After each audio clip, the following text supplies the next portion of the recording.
Oi, mas rapaz, olha, eu fico pensando, fico de zóio esbugalhado, de zóio esticado quando eu vejo um negócio desse, né? Você vê aí uma pobre pessoa, mais uma pobre alma espritada, endemoniada. Cadê que um negócio desse acontece com a Eliana, né? A Eliana, aquela apresentadora. Já pensou? A Eliana espritada? Rapaz, apesar que aquela gaitadazinha que ela dá, viu? Parece que é gaitada de demônio, de capeta, né?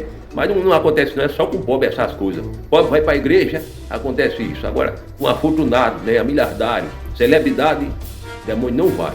O demônio não quer. Só quer couro do pobrezinho.